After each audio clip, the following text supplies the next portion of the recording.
Hello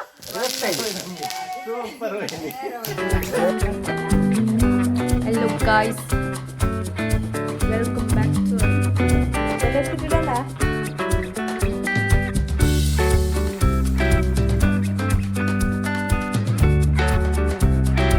friends. അപ്പോൾ ദീപാവലി ആഘോഷിക്കുന്നത് oil ബാത്തിലൂടെ. അപ്പം ഞങ്ങളും ഓയിൽ ബാത്ത് ചെയ്ത് ദീപാവലി സ്റ്റാർട്ട് ചെയ്യാൻ പോവാണ്. അപ്പോൾ ഞാനൊരു സ്മൂത്തി ഉണ്ടാക്കാൻ വിചാരിച്ചു. ഞാൻ ഒരു ബനാന എടുത്തിട്ടുണ്ട്, പിന്നെ ഡ്രാഗൺ ഫ്രൂട്ട്, ഒരു ആപ്പിൾ. എന്താ ഒരു സ്പെഷ്യൽ സ്മൂത്തി ട്രൈ ചെയ്യാം. ആദ്യം ഞങ്ങൾക്ക് ഇതൊക്കെ ഒന്ന് കട്ട് ചെയ്ത്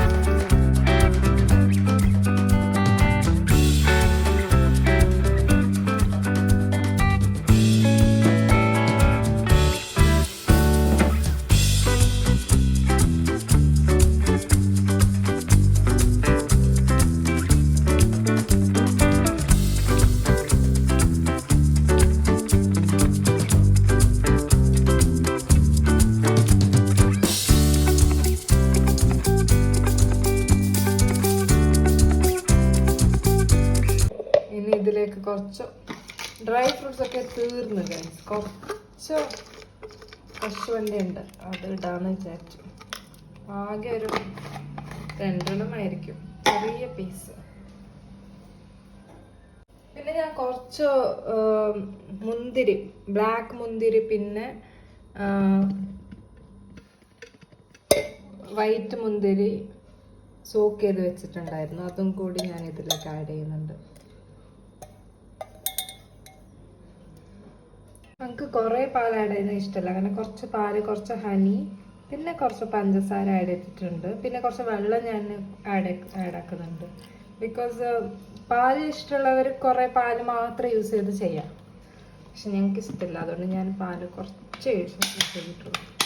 ഇത് ഞങ്ങൾക്ക് ഇനി അടിച്ചെടുക്കാം. റെഡി ആയിട്ടുണ്ട്. ഇവിടെ ഞങ്ങൾക്ക് നല്ലോണം ഇങ്ങനെ അരച്ചെടുക്കുന്നത് ഇഷ്ടമില്ല, അതുകൊണ്ട് ഞാൻ കുറച്ചേ അരച്ചെടുത്തിട്ടുള്ളൂ. ഞങ്ങൾക്കിതൊരു ഗ്ലാസ്സിലോട്ട് സെർവ് ചെയ്യാം. ഞാനൊരു ഗ്ലാസ്സിലോട്ട് സെർവ് ചെയ്ത് നല്ല ടേസ്റ്റ് ഉണ്ട്. നിങ്ങൾക്ക് വീട്ടിൽ ട്രൈ ചെയ്യാം. ഹായ് ഗായ്സ്, അങ്ങനെ മറ്റേ ദീപാവലി ഗൂഡ് ദീപ അതിട്ട് പിന്നെ വീടൊക്കെ ക്ലീനാക്കി സ്മൂത്തി കുടിച്ചിട്ട് ഇനി ഈ അക്വേറിയമിൻ്റെ വെള്ളമൊന്ന് കേടായിട്ടുണ്ട്. അപ്പോൾ ഈ അക്വേറിയം കൂടി ക്ലീനാക്കാമെന്ന് വിചാരിച്ചു. ചെറിയ ചെറിയ കപ്പിയുണ്ട്. ഇത് പ്രഗ്നൻ്റ് ആണ്.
ವರುಷದ ಹೊಸತನ ತುಂಬುವ ಹಬ್ಬ, ಸಿದ್ಧಿವೃತ್ತಿ ಸಮೋದ ಪ್ರಮೋದದ ಹರಕೆಯು ಫಲಿಸುವ ಹಬ್ಬ, ಸಿದ್ಧಿವೃತ್ತಿ ಸಮೋದ ಪ್ರಮೋದದ ಹರಕೆಯು ಫಲಿಸುವ ಹಬ್ಬ.